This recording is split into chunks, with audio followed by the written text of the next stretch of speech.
എന്നെ നേരിട്ട് വിളിച്ചാണ്. ഇവിടുത്തെ കുറച്ച് കുട്ടികൾക്ക് സംഭവം അറിയാം. എല്ലാവരും ഉള്ളപ്പായിരുന്നു വിളിച്ചോന്ന് തോന്നുന്നു. ഞാൻ ഫോൺ സ്പീക്കറിലിട്ടപ്പോൾ എല്ലാവരും കേട്ടിട്ടുണ്ട്. ഫോണിൽ വിളിച്ചിട്ട് സംസാരിക്കും, ഉസ്താദെ ഞാൻ ആത്മഹത്യൻ്റെ വക്കീലാണ്. ഇതുമായിട്ട് ബന്ധപ്പെട്ട ഒരു കേസായതുകൊണ്ടാണ് ഞാൻ പറയുന്നത്. ഞാൻ ആത്മഹത്യൻ്റെ വക്കീലാണ് എന്ന് പറഞ്ഞു. എന്താ സംഭവിച്ചത്? പൊന്നാർ ഉസ്താദെ, കുറേ ട്രൈ ചെയ്തിട്ടാണ് ഈ നമ്പർ കിട്ടിയത്. കുറേ ആയി വിളിക്കാൻ തുടങ്ങിയിട്ട് ഇപ്പോഴാണ് ഫോൺ എടുത്തത്. ഒക്കെ ശരി, ആയിക്കോട്ടെ, നിങ്ങൾ വിഷയം പറയുമെന്ന് പറഞ്ഞു. അദ്ദേഹം ആ പെണ്ണ് പറഞ്ഞു, എനിക്ക് 2 മക്കളാണുള്ളത്. 2 മക്കൾ. എൻ്റെ സ്ഥലവും നാടും എൻ്റെ അപ്പാനെയും പറഞ്ഞ ഒരു പക്ഷേ നിങ്ങളൊക്കെ അറിയാൻ ചാൻസ് ഉണ്ട്. ഞങ്ങളുടെ നാട്ടിലെ കോടീശ്വര ഫാമിലിയിൽപ്പെട്ട ആളാണ് ഞാൻ. ഞങ്ങളുടെ നാട്ടിലെ എൻ്റെ പഞ്ചായത്തിൽ ഏറ്റവും കോടീശ്വരൻ എൻ്റെ ഉപ്പയാണ്. എൻ്റെ ഭർത്താവിൻ്റെ നാട്ടിൽ ഏറ്റവും കോടീശ്വരനായ പ്രമാണിൻ്റെ മോനാണ്. ഒറ്റ മോനുമാണ്. പൊന്നാർ ഉസ്താദെ, 11 കൊല്ലമായി കല്യാണം കഴിഞ്ഞിട്ട് 2 മക്കൾ എനിക്കുണ്ട്. UAE ഞങ്ങൾ സെറ്റിൽഡ് ആണ്. കൊറോണ സമയത്ത് ഞങ്ങൾക്ക് നാട്ടിൽ വരാം, അല്ലെങ്കിൽ ഇടയ്ക്ക് നാട്ടിൽ വന്നു പോകും. കൊറോണ ടൈമിന് നാട്ടിൽ വരാൻ പറ്റിയില്ല. കൊറോണയൊക്കെ ഒന്ന് സ്ലോ ആയപ്പോൾ ഞാൻ നാട്ടിലേക്ക് വന്നു. എൻ്റെ പുതിയാപ്പിള എൻ്റെ കൂടെ ഉണ്ടായിരുന്നു. ഞങ്ങൾ ഫാമിലി അടക്കം നാട്ടിൽ ഏറ്റവും ടോപ്പ് ബംഗ്ലാവൊക്കെ ഞങ്ങൾക്കുണ്ട്. കുറച്ച് താമസിച്ചിട്ട് തിരിച്ചു പോകാമെന്നുള്ള വിചാരത്തിൽ നാട്ടിൽ വന്നതാണ്. പൊന്നാർ ഉസ്താദ് അങ്ങനെ നാട്ടിൽ വന്നു. ഞങ്ങൾക്ക് ഹാപ്പിയാണ്, ഒരു കുഴപ്പമില്ല. എൻ്റെ ദുനിയാവിൽ എന്തും എൻ്റെ പുതിയാപ്പിള എനിക്ക് സാധിപ്പിച്ചു തന്നിട്ടുണ്ട്. ലോകത്ത് ഞങ്ങൾ പോകാത്ത ആർഭാട കേന്ദ്രങ്ങളില്ല, ഞങ്ങൾ താമസിക്കാത്ത ആസ്വാദന കേന്ദ്രങ്ങളൊന്നുമില്ല. എല്ലായിടത്തും പോയിട്ടുണ്ട്. ഏറ്റവും വില കൂടിയ മാൽദീവ്സിലുള്ള ഏതൊരു ദ്വീപിൻ്റെ പേരൊക്കെ പറഞ്ഞു. അവിടെ അടക്കം 55 ലക്ഷം രൂപയാണ് അവിടെ ഒരു രാത്രിയുടെ വാടക. അവിടെ അടക്കം ഞങ്ങൾ താമസിച്ചിട്ടുണ്ട് ഞങ്ങളുടെ ഹണിമൂണിൻ്റെ സമയത്ത്. ഇതൊക്കെയാണ് പറഞ്ഞത്. ആയിക്കോട്ടെ, എന്താണ് പ്രശ്നം? ഉസ്താദെ, പൈസൻ്റെ കുറവില്ല, ഭർത്താവ് മല്ലൽക്ക് നോക്കുന്നുണ്ട്. പക്ഷേ ഇപ്പം ഞാൻ ആത്മഹത്യയുടെ വക്കീലാണ്. കഴിഞ്ഞ ആഴ്ച ഞാൻ ആത്മഹത്യക്ക് 8-9 ദിവസം മുമ്പ് ഞാൻ ആത്മഹത്യക്ക് ശ്രമിച്ചിരുന്നു. ഭാഗ്യത്തിന് ഞാൻ രക്ഷപ്പെട്ടതാണ്. ഇപ്പം ഞാൻ മാനസികമായിട്ട് തളർന്നു. എനിക്ക് ഭക്ഷണവും ഇല്ല, വെള്ളമില്ല, ഒന്നുമില്ല. വിഷയം ഇതാണ്, നാട്ടിലേക്ക് വന്ന സമയത്ത് ഹാപ്പി ആയിട്ട് തന്നെയാണ് ഞങ്ങൾ പോയത്.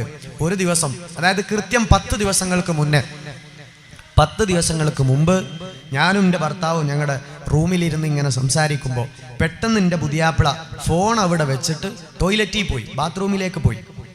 ഞാൻ സാധാരണ എൻ്റെ പുതിയാപ്പിളിൻ്റെ ഫോണൊന്നും ചെക്ക് ചെയ്യാറൊന്നുമില്ല. കാരണം അത്രയും വിശ്വാസമാണ്, ഓക്കെയാണ്, കുഴപ്പമൊന്നുമില്ല. വളരെ നല്ല നിലക്കാണ്, 5 വക്ത് നിസ്കരിക്കുകയും ചെയ്യലുണ്ട്, ഒരു കുഴപ്പമില്ല, നല്ലൊരു മനുഷ്യനാണ്. എനിക്ക് എന്ത് ചോദിച്ചാലും തരും, പൈസ ഉണ്ടല്ലോ. അപ്പോൾ എൻ്റെ വാപ്പൻ്റെ അടുത്തും പൈസ ഉണ്ട്, മൂപ്പരുടെ അടുത്തും പൈസ ഉണ്ട്. അതുകൊണ്ട് പൈസ കുറവൊന്നും ഞങ്ങളുടെ ജീവിതത്തിൽ ഉണ്ടായിട്ടില്ല. ഒരു കുഴപ്പമില്ലാത്ത ജീവിതമാണ്. ഞാൻ ജീവിതത്തിൽ ആദ്യമായിട്ട് എൻ്റെ പുതിയാപ്പിളിൻ്റെ ഫോണൊന്ന് വെറുതെ കൗതുകത്തിന് എടുത്തു. സുബ്ഹാനല്ലാഹ്, ഒരാവശ്യമില്ലാതെ എൻ്റെ പ്രിയപ്പെട്ട ഭർത്താവിൻ്റെ ഫോൺ ഞാനൊന്ന് എടുത്തു. ഭർത്താവ് അവിടെ വെച്ച് സ്പോട്ടിൽ ബാത്റൂമിൽ പോയപ്പോൾ ഫോൺ ലോക്കാണ്. എൻ്റെ ഉമ്മയ്ക്ക് ഫോൺ കൈ കിട്ടി.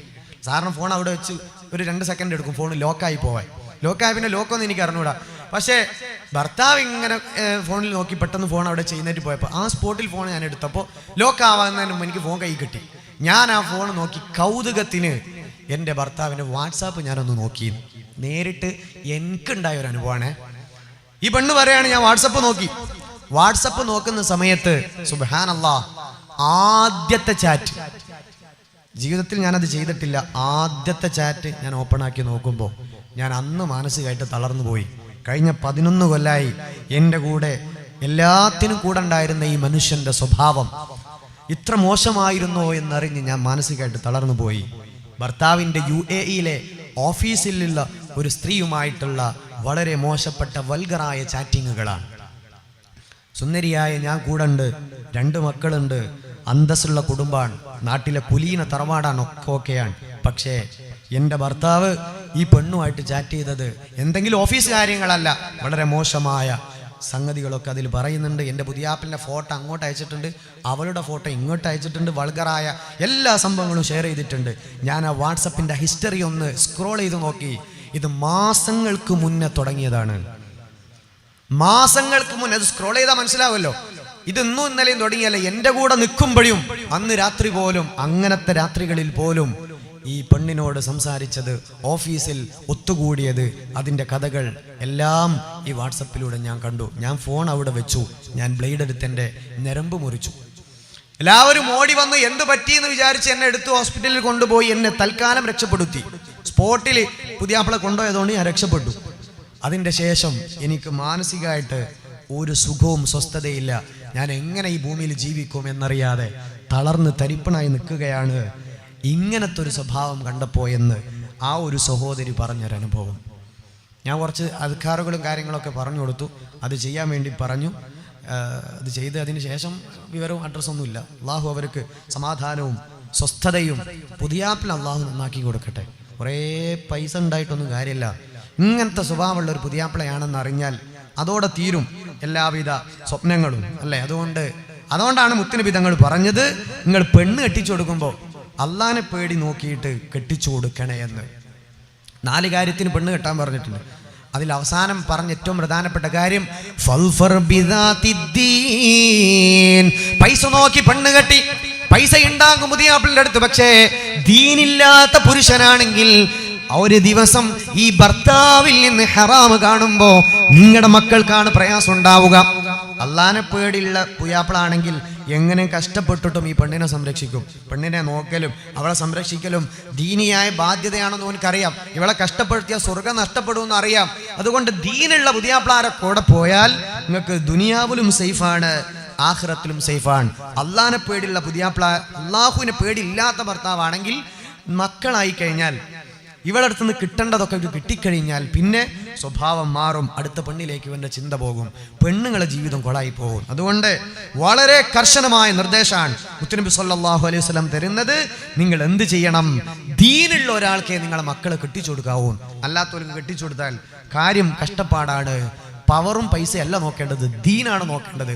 അല്ലാതെ നോക്കിയ 90% ദാമ്പത്യ ജീവിതവും ഒരു 10 കൊല്ലം കഴിഞ്ഞിട്ട് നിങ്ങളൊന്ന് പരിശോധിച്ച് നോക്ക്, എന്തെങ്കിലും ഒരു പ്രശ്നം ഉണ്ടാകും. ദീനില്ലെങ്കിൽ, പൈസക്കാർക്ക് ദീനില്ല എന്നല്ല പറഞ്ഞത്, പണക്കാരൊക്കെ നല്ല ദീനുള്ള ഇഷ്ടം പോലെ മക്കളുണ്ട്. പൈസ നിങ്ങൾ നോക്കിയാലും കുഴപ്പമില്ല, ഇല്ലെങ്കിലും കുഴപ്പമില്ല, ദീന് നോക്കണം. ദീനുണ്ടോ? ഓക്കെ, അതാണ് നമ്മൾ നോക്കേണ്ടത്. അള്ളാഹു തൗഫീക്ക് തരട്ടെ. അല്ലാഹുവേ തൗഫീക്ക് നൽകണേ അല്ലാ. മൊയിലാർ ഇങ്ങനെ പറ്റിച്ച് ജീവിക്കുന്ന മൊയിലാറാണെങ്കിൽ മുസ്ലിയാരാണെന്ന് വിചാരിച്ച് കെട്ടിച്ചു കൊടുക്കണമെന്നല്ല. അള്ളാന്റെ ദീന്, നാടൻ ചെറുപ്പക്കാരുണ്ട് 5 വക്ത് പള്ളിയിൽ, ദീനുള്ള ചെറുപ്പക്കാർ പള്ളിയിൽ വരും അല്ലേ. അതുകൊണ്ട് മുസ്ലിയാരാണോ അല്ലേന്നല്ല ഇമ്പോർട്ടൻറ്റ്, അള്ളാനെ പേടിയുണ്ടോ, ഓൻ പള്ളിയിൽ വന്ന് നിസ്കരിക്കുന്നുണ്ടോ, അല്ലെ വീട്ടിൽ നിന്നെങ്കിലും കള്ള ആക്കാണ്ട് നിസ്കരിക്കുന്നുണ്ടോ, ഹറാമും അലമ്പും ലഹരിയും ഇല്ലാത്തവനാണോ, അവർക്ക് നിങ്ങൾ പെണ്ണിട്ടിച്ചു കൊടുത്തോളി. അല്ലെ കോടീശ്വരൻ്റെ മോനാണെങ്കിലും ഓൻ ഇടക്കൊന്ന് വീശാറുണ്ടെങ്കിൽ പൊന്നാര സഹോദരന്മാരെ അടുപ്പിക്കാൻ പാടില്ല. അള്ളാഹു ഈമാൻ സലാമത്താക്കി തരുമാറാകട്ടെ. ഓൻ ഇപ്പൊ ഒന്ന് വീശും, അത് കഴിഞ്ഞാൽ പിന്നെ ഓന് വീപ്പക്കുറ്റിയായി മാറും. നിങ്ങളുടെ മക്കളും മക്കളുടെ ഭാവിയാണ് തകർന്ന് തരിപ്പണായി പോവുക. ദീന് ഇമ്പോർട്ടൻ്റ് കൊടുത്തോ മരണം വരെ ടെൻഷൻ അടിക്കേണ്ടി വരൂല. അള്ളാഹു റബ്ബുൽ ഇസ്സത്ത് സമാധാനവും സന്തോഷവും നൽകട്ടെ. ആമീൻ യാ റബ്ബൽ ആലമീൻ. ഇതൊക്കെ സത്യമാണ്, ഉള്ളതാണ്. ഇതിനപ്പുറം ജീവിതത്തിൽ സംഭവിച്ചോ എടങ്ങേറാവും, കുടുങ്ങും എന്നുള്ള കാര്യം നമുക്ക് എല്ലാവർക്കും അറിയാം. അള്ളാഹു നമ്മുടെ കുടുംബ ബന്ധമൊക്കെ സന്തോഷത്തിലാക്കി തരട്ടെ. അല്ലാഹുവേ സന്തോഷമാക്കണേ അല്ലാ. ഇദാ മാത ഇബ്നു ആദമ യൻഖതിഉ അമലുഹു ഇല്ലാ മിൻ സലാസ്. മരിച്ചുപോയാൽ 3 എണ്ണം ബാക്കിയാകും. 3 എണ്ണേ ബാക്കിയാവും. അതിൽ 2 എണ്ണവും കുടുംബവുമായി ബന്ധപ്പെട്ടതാണ്. വലദുൻ സാലിഹുൻ യദ്ഉ ലഹു, വലദുൻ സാലിഹുൻ യദ്ഉ ലഹു. അല്ലാഹനെ പേടിയുള്ള വാപ്പക്കും ഉമ്മക്കും ദ്വാരക്കുന്ന മക്കൾ അതിൽപ്പെട്ടതാണ് എന്ന് റസൂലുള്ളാഹി സ്വല്ലല്ലാഹു അലൈഹി വസല്ലം. അങ്ങനത്തെ സ്വാലിഹീങ്ങളായ മക്കളെ കിട്ടണമെങ്കിൽ മുത്തു മുഅ്മിനീങ്ങളെ എന്ത് ചെയ്യണം? കെട്ടിച്ചു കൊടുക്കണം ദീനുള്ള പോലെ നോക്കിയിട്ട്. മുലിയാമാരെ നോക്കി കെട്ടിക്കണമെന്നല്ല അതിൻ്റെ അർത്ഥം. മുലിയാമാരെ നോക്കി കെട്ടിക്കണമെന്നല്ല, ദീനുണ്ടോ കെട്ടിച്ചു കൊടുത്തോളൂ. ഇത് പൈസ ഉണ്ടായാലും ഇല്ലെങ്കിലും പൈസ മാത്രം നോക്കിയിട്ട് നിങ്ങൾ കല്യാണം ചെയ്ത് കൊടുക്കണ്ട. ഒറ്റ ഹദീസ് കൂടെ പറയാണ്. അബ്ദുല്ലാഹി ഇബ്നു അംർ റളിയല്ലാഹു അൻഹു ഖാല റസൂലുള്ളാഹി സ്വല്ലല്ലാഹു അലൈഹി വസല്ലം ലാ തസവ്വജു നിസാഅ ലിഹുസ്നിഹിന്ന. സൗന്ദര്യം നോക്കിയിട്ട് നിങ്ങൾ പെണ്ണ് കെട്ടുകയേ ചെയ്യരുത്. സൗന്ദര്യം മാത്രം നോക്കിയിട്ട്, സൗന്ദര്യം നോക്കണോണ്ട് കുഴപ്പമില്ല, സൗന്ദര്യം മാത്രം നോക്കുക. ഓള് അള്ളാനെ പേടില്ലാത്ത ഇങ്ങനെ ഡാൻസ് ചെയ്ത് നടക്കുന്ന പെണ്ണാണ്, നല്ല കാണാൻ ഭംഗിയുണ്ട്, അതുകൊണ്ട് കാര്യമില്ല. ഈമാൻ അള്ളാഹു നമുക്ക് സലാമത്താക്കി തരട്ടെ. അള്ളാനെ പേടില്ല ഒരു അടിമ പെണ്ണാണ് നിങ്ങൾക്ക് നല്ലത്. അടിമ ഏറ്റവും താഴ്ന്ന ജാതിയാണ് അടിമ എന്ന് പറയുന്നത്. അവരാണ് അള്ളാനെ പേടില്ലാത്ത ഒരു പെണ്ണിനെ കെട്ടുന്നതിനേക്കാൾ, സുന്ദരിയെ കെട്ടുന്നതിനേക്കാൾ നിങ്ങൾക്ക് നല്ലത് ഒരു കറുത്ത അടിമയെ കെട്ടലാണെന്ന് റസൂലുള്ളാഹി സ്വല്ലല്ലാഹു അലൈഹി വസല്ലം.